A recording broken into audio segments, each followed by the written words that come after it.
cards.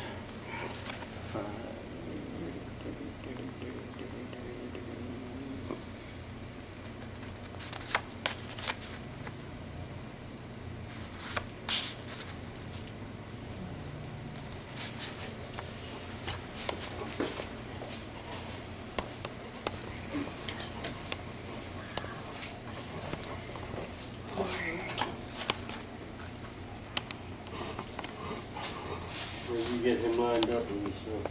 Get yourself.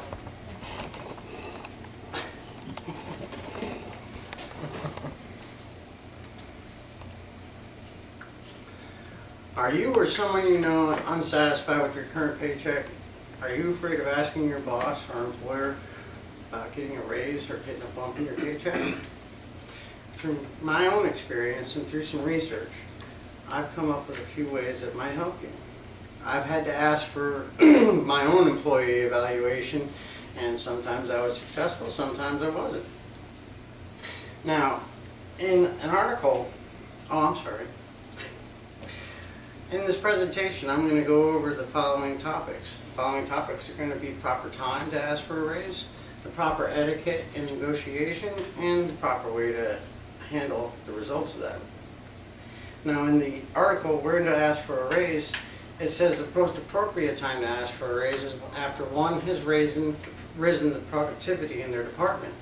This will thereby raise their visibility and management, and it makes it more for a conducive time to ask for a raise. An improper time of asking for a raise is if an employee were to ask in front of other employees for another raise. Say a employer has four or five employees. One of those employees asks him for a raise in front of the other four. The other four employees are definitely going to ask that employer for a raise. No one's going to get a raise because he cannot afford to raise everybody's wages up at the same time. Now, another way is making sure that you ask your employer in private. When you do this, you're respecting the privacy of your employer and your wages. This lets the employer think about your evaluation without anybody else's input or opinions. Now, say an employee is working on a project that's over budget and over time and it's costing the company money.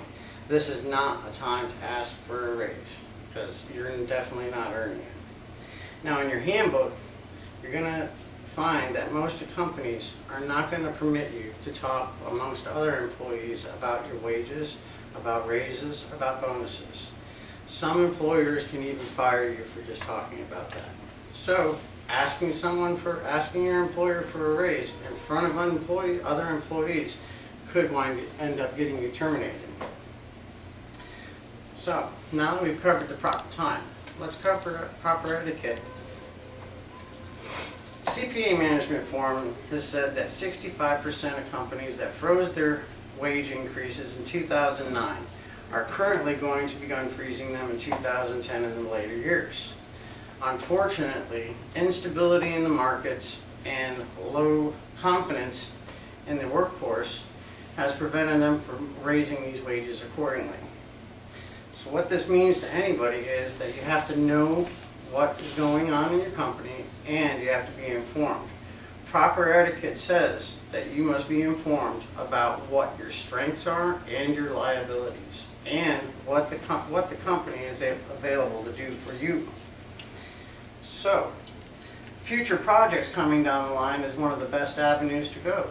If you know future projects coming down the line and there's a position in there for you that makes a higher pay and has a higher hierarchy in the company, go ahead and ask your HR professional about that, and that'll get you in the running for that when that project comes in line. Now, what if a company cannot afford to raise wages? There are other alternatives to raising wages.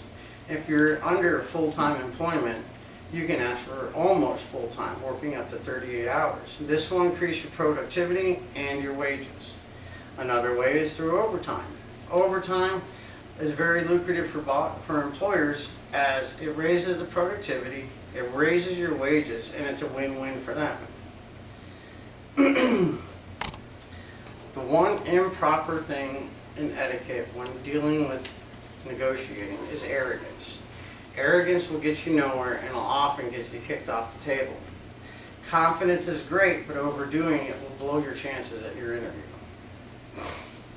Now that we've covered the interview, let's talk about handling the results of the interview. In an article from Fairness called Ensuring Fair Play,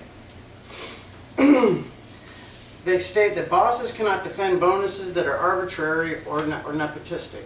Bonuses and raises have to be earned on a merit or motivational basis. So, an employee goes to his employer after the evaluation, he learns he has a half the raise. This means not getting upset, going to HR and finding out what got you to your deduction from your raise. Let's say you get your full raise. This is not a time to be joyful and act exuberant. This is a time for humility and to thank your boss for the raise and to prove that you earned this raise by showing it. Now, in closing, we've covered proper time, proper etiquette, and proper acceptance. I'd like to close by a quote from Tom Hopkins who said, "Your greatest asset is you.